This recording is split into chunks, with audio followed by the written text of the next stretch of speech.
वज़ीर आला पंजाब हमजा शहबाज की ज़ेर सदारत पार्लिमानी पार्टी का इजलास, मुस्लिम लीग नून और इत्तेहादी जमातों के अरकान की शिरकत।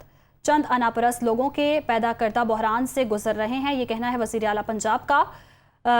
3 दिन से बजट पेश नहीं किया जा सका, गैर यकीनी सूरत हाल में सूबे नहीं चल सकते, आइन और कानून के रखवालों को गुंडों के हवाले नहीं किया जा सकता, ये लोग अपनी ड्यूटी सर अंजाम न देते तो सूबा बिना नारी पब्लिक बन जाता, ये भी कहा गया हमजा शहबाज की जानिब से। और गैर यकीनी सूरत हाल में सूबे नहीं चल सकते, ये कहना है हमजा शहबाज का। इसी हवाले से तफसीलात जानेंगे हसन रजा से। जी हसन, बताइएगा।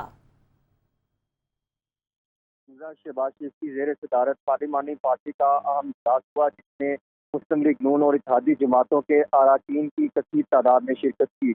वज़ीर आला पंजाब हमजा शहबाज ने खिताब करते हुए कहा कि 3 माह से चंद अनापरस्त लोगों के पैदा करदा बहरान से गुजर रहे हैं और गैर यकीनी सूरत हाल में सूबे नहीं चल सकते, 3 दिन से बजट नहीं पेश कर सके, आइन और कानून के रखवालों को गुंडों के हवाले नहीं किया जा सकता, ये लोग अपनी ड्यूटी सर अंजाम ना देते तो सुबह जो है वो बनाना रिपब्लिक बन जाता। वज़ीर आला पंजाब ने यह भी कहा कि वज़ीर आला के इंतखाब के दौरान वक्त में मलबूस अफसरों को ठुड्डे और मुक्के मारे गए।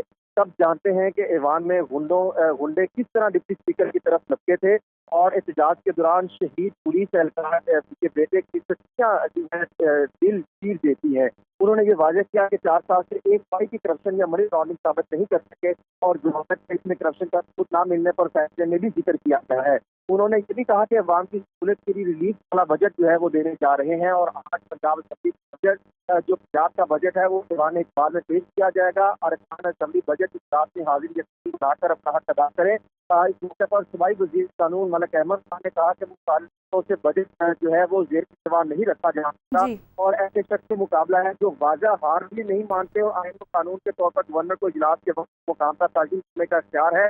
और उन्होंने ये वाज़ह किया अब तमाम इम्कान असेंबली जो है वो ऐवान इकबाल इजलास में पहुंच ऐवान इकबाल के इजलास में जाएंगे। बहुत शुक्रिया, आपने अपडेट किया।